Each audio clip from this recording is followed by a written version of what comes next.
Since rich homie Quan's tragic passing, nothing, and I mean nothing, has ignited the internet quite like these viral videos showing the rapper alive. It's got everyone buzzing. In this video, we dive deep into what these clips might mean and how they could change the story of his death entirely. Trust me, you'll want to stick around for this because there's a lot about this rapper's life and legacy that you probably don't know yet. Following rich homie Quan's passing on September 5th, a wild video emerged online, sparking widespread conversation. In the footage, rich homie Quan is seen getting close with Erica Banks, kissing her cheek and neck. The two appear cozy in a bar, giving off an intimate vibe that revealed the bond they shared privately. This wasn't just a random leak. Erica Banks herself posted it as a tribute to Quan after his passing. For those unfamiliar, Erica Banks isn't just another name in the game. She's a Texas-born rapper who gained fame with her viral 2021 hit, Bus It, which sparked a massive social media challenge.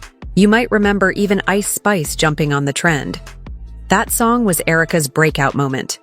Signed with 1501 Certified Entertainment, the same label that launched Megan Thee Stallion, Erica's style blends Southern rap with catchy hooks, earning her a spot as one of hip-hop's rising stars. Returning to her tribute, Erica also posted screenshots of texts from Quan.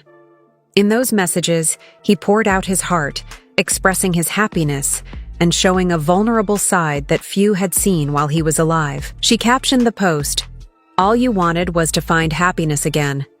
I always saw it in your face and heard it in your voice, but you had so much left to do." At first glance, this might seem like a heartfelt tribute to a lost love, but there's a twist. Quan had a girlfriend, Amber Williams, with whom he shared a child. Unsurprisingly, Erica's post didn't sit well with many. The internet erupted, with users calling her out. One comment under the post bluntly stated, "Posting that last text was nasty work and unnecessary. Why do women do this?" Another added, "If you kept it a secret while he was living, keep it that way after death." The backlash was intense, and many criticized Erica for posting so soon after his death. Barely 24 hours had passed. And here we go. Someone else echoed the same sentiment, capturing the feelings of many. People weren't just questioning the timing. They were outright calling Erica out for what they saw as clout chasing, using Quan's tragic passing to reveal a private relationship and stir up attention. It wasn't just random internet trolls. Fans and hip-hop enthusiasts also weighed in, and the overall sentiment was clear. Erica's tribute felt like a blatant disrespect to Quan's family, especially Amber, who was already grappling with the unimaginable grief of losing him. The backlash intensified to the point that Erica had no choice but to delete the post. Things only got worse when people discovered it was Amber, the woman Quan was publicly with, who had found his body. The timeline of events leading to the tragic discovery of rich homie Quan's body by Amber Williams begins on the evening of September 4th, 2024. Quan, whose real name was DeQuantes Devante Lamar, had been going about his day as usual, focused on handling business and staying on his grind. By evening, it seemed like just another routine day. After dinner, Amber decided to head to bed early, while Quan, clearly drained from the day, chose to crash on the couch instead, maybe too tired to move or simply wanting to relax a bit longer before joining her. Either way, this would be the last time Amber would see him alive. The morning of September 5th, 2024, started off normally. Amber woke up, made breakfast, and got their son ready for school. Quan was still on the couch, appearing to be in a deep sleep. Thinking nothing of it, Amber assumed he was just catching up on some rest. She even tucked him in with a blanket before leaving, completely unaware of the unfolding tragedy. Throughout the morning, the house remained eerily quiet. Quan, usually a lively and energetic presence, lay motionless on the couch. When Amber returned home and went to check on him, her world turned upside down. He wasn't moving. She tried to wake him, but there was no response. Then she noticed foam around his mouth, and a chilling realization struck her. Something was terribly wrong. Overcome with panic and disbelief, Amber immediately called 911, desperate for help as the full weight of the tragedy began to sink in. I need an ambulance. Tell me exactly what happened. I don't feel a heartbeat. I don't see him breathing. The 911 operator, trying to keep Amber calm, guided her through steps to help Quan breathe, instructing her to lay him flat on his back. Paramedics arrived within minutes, but it was already too late. Despite their best efforts, Quan was pronounced dead at the scene. The 34-year-old rapper, who had impacted so many with his music, was gone. The Fulton County Medical Examiner's Office was notified, and an autopsy was scheduled to determine the cause of death. Quan's passing sent shockwaves through the hip-hop community and beyond. Twitter was flooded with tributes as fans struggled to process the news. One fan wrote, "Life really cheated Rich Homie. He was so talented and deserved to be much further in the game. R.I.P." Another added, "R.I.P. to one of the most underrated. He kept grinding even after the hype died down. Always respected Quan for real. This one hurts." It wasn't just fans paying their respects. Some of the biggest names in the industry also shared heartfelt messages. Boosie, one of Quan's close collaborators, was among the first to honor his legacy. "Just talk to you, brah. Never going to forget your smile and the way you talked, and of course that music," Boosie tweeted. "We got some good-ass memories together, and that's always going to bring a smile to my face. Rest up, Quan." In another post, Boosie revealed, "We was cooking up some shut too."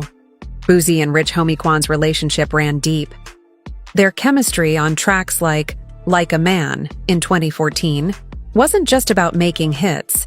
It reflected a bond built on shared struggles and mutual respect.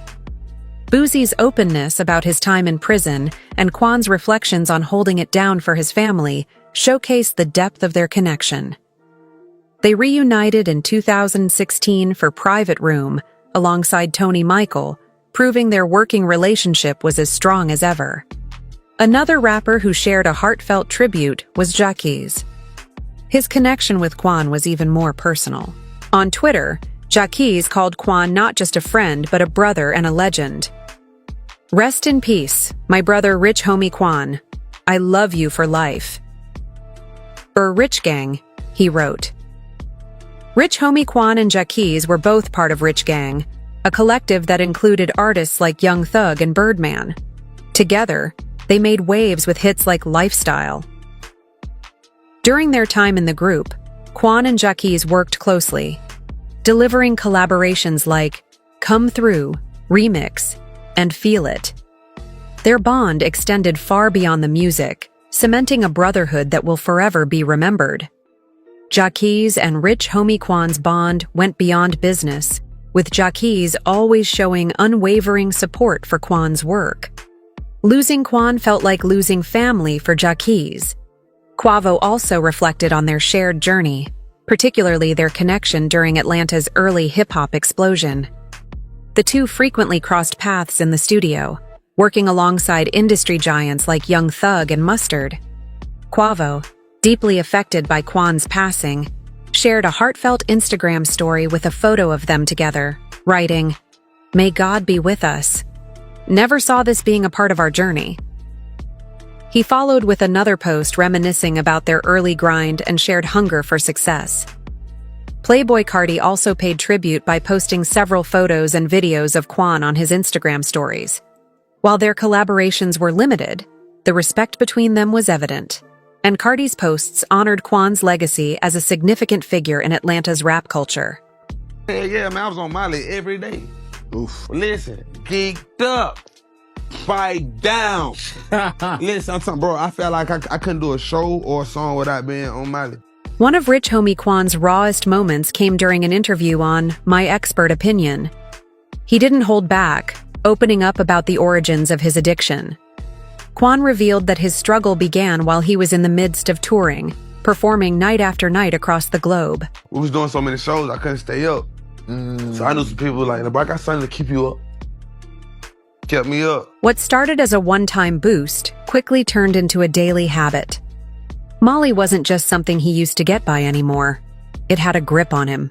The addiction pulled him deeper and deeper, taking control of everything he did. I was taking Miley, bro, them there every day, man. And I knew, like, my attitude was changing. I'm bucking on my mama. You know what I'm saying? I ain't showing up the family events, like. At one point, Quan was relying on drugs just to make it through the day. It got so bad that he'd be popping Molly first thing in the morning, even before brushing his teeth. I was popping before I brushed my teeth, bro. Like that, I was starting my day like, you know, you really supposed to eat, nigga, and I'm gonna take the Molly then eat. You know what I'm saying? Because it makes you. Quan's wake-up call didn't come overnight. The addiction took a toll on his relationships, especially with his family, started snapping at his loved ones for no reason, and it wasn't until he noticed how his actions were affecting his kids that things really hit home. One day I just woke up like, damn, I don't even want to keep snapping on the kids. Like, I'm snapping on the kids for no reason. Like, damn, like, boy, you tripping. You tripping. I think my mama and I told me, like, you all right? And when she said that, like, you can notice it. Oh, nah, that mom do, but I gotta chill out. Following his death, fans and media outlets wasted no time speculating on the cause, with many pointing to a possible overdose, perhaps even linked to fentanyl-laced pills. Although the official toxicology report is still pending, rumors of a drug overdose have been swirling online. Some sources even suggested Quan may have taken counterfeit Percocets laced with fentanyl, adding more fuel to the fire. Then, Boy blew up social media with a tweet that took everything to the next level. He wrote, "Just got word rich homie Quan just OD'd, just saw him the other day." That tweet confirmed the shocking news that Quan had died of an overdose, setting the internet on fire. Fans immediately flooded the comments, reacting in disbelief and heartbreak as the news spread like wildfire. Unfortunately, Quan isn't the only rapper we've lost to an overdose. The harsh truth is that the hip-hop industry has been hit hard by addiction for years. We've seen it before with legends like DMX, and more recently with rising stars like Enchanting. DMX, born Earl Simmons, was a massive force in the rap game, known for iconic hits like X Gon Give It To Ya and Party Up, Up in Here. But just like Quan, DMX had his own battle with addiction, one that he didn't hide. In fact, in one interview, DMX shared a heartbreaking story about how his addiction began. He revealed that it was his mentor, Reddy Ron, who introduced him to drugs at just 14 years old. What he didn't know at the time was that the blunt he was given was laced with crack, a moment that changed everything for him. I hit the blunt and I'm like, I was no longer focused on the money. I never felt like this. I'm like, I later found out that he laced the blunt with crack. DMX, who had a long and difficult battle with substance abuse, tragically passed away on April 9, 2021, at the age of 50. His death followed a week in the hospital on life support after suffering a heart attack caused by a drug overdose at his home in New York. Before Quan's passing, another promising artist, Enchanting, tragically lost her life to an overdose. Enchanting, born Enchanting Nicole Larry, was a Texas-born rapper who made waves after signing with Gucci Mane's 1017 label in 2020. Known for her unique blend of trap and R&B, she was on her way to becoming a big name in the industry. However, behind the scenes, she was fighting her own battles. On June 11, 2024, Enchanting passed away at just 26 years old from an accidental overdose involving oxycodone and benzodiazepines. Her manager revealed that she had been trying to get clean just days before her death. But unfortunately, the struggle proved too much to overcome. But addiction wasn't the only storm surrounding Rich Homie Quan's life. Outside of his personal battles, one of the most chaotic controversies tied to his name were the rumors that he had snitched on Young Thug in Thug's RICO case. Rich Homie Quan and Young Thug were incredibly tight at one point. So close, in fact, that they formed a duo within the Rich Gang Collective alongside Birdman. Their chemistry on tracks like Lifestyle and Get TF Out My Face had them running the rap game together, almost inseparable. However, their bond stirred up its own drama when Young Thug took to social media and referred to Quan as his hubby. In the post, Thug wrote, "Me and my hubby Rich Homie Quan for life, you did that." The post set off rumors about their relationship, with some fans questioning their sexual orientation. Quan later addressed the rumors, making it clear that this was just Thug's lingo and that it never bothered him. It's a language. There's nothing stupid or fruity going on. It's the way we talk. It's the way we live. Those are my babes, no my lovers, no my hubbies, whatever you want to call it. However, the cracks in their friendship started to show. One of the first signs that things weren't cool between them anymore came when young Thug took to the stage on the rodeo tour with Travis Scott in 2015 and threw shade at Quan, calling him Big Homie Quan. This public jab hinted at the growing tension between the two. From there, things got even messier, with the snitching rumors coming in heavy and putting Quan in a tough spot. It all started after a raid on young Thug's crib back in 2015. Thug caught multiple charges, and Quan found himself tied up in the same legal drama. Word on the streets was that Quan might have cooperated with the feds to dodge a bigger sentence, but Quan wasn't about to let that slide. He stood his ground, denying every allegation, making it clear he didn't fold and didn't hand over any info. Despite his pushback, the damage was already done. The trust between Quan and Thug had been shattered. But what's the relationship with Quan, with Rich Homie? No, we don't have no problem. Like, I don't think we can be like how we used to be. Right. He already did. He already just did some. He already know my heart. Before Quan passed away, he mentioned in an interview that he was open to the idea of reconciliation. Despite the tension between him and Thug, he still hoped for a resolution, showing that, deep down, he wanted to mend their broken relationship. Who knows what the future holds? First and foremost, let's free Thug, let's free anybody locked up, let's free Luwak, Lucci. It's a touchy situation, so I try not to talk about it a lot, but I don't know what the future holds, man. You know what I'm saying? I wouldn't have a conversation. And it'll start from there. While Quan was dealing with the personal struggles in his life, he was also caught up in legal troubles. Growing up in East Atlanta, Georgia, a place notorious for high crime rates and rough streets, Quan was influenced by the environment around him. East Atlanta is a place where survival often depends on the choices you make. And for Quan, it shaped his early years, pushing him toward a life in the streets. As a teenager, the allure of quick money and the wrong crowd led him down a dangerous path. What began as small-time hustling soon escalated to more serious crimes. At first, it was petty theft, but before long, Quan and his crew were breaking into homes and businesses, taking whatever they could to make fast cash: electronics, TVs, anything they could flip. Reflecting on that time, Quan admitted, "I was rolling with the wrong crowd, not using my brain. Down south, burglary was big. TVs, electronics, anything we could get our hands on."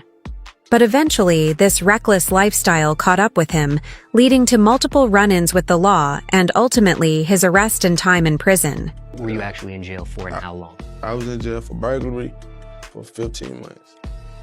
And that was county jail or state prison? I was in county jail 15 months. That's where I wish I would have went to prison. Man. Quan's time behind bars wasn't just a physical punishment.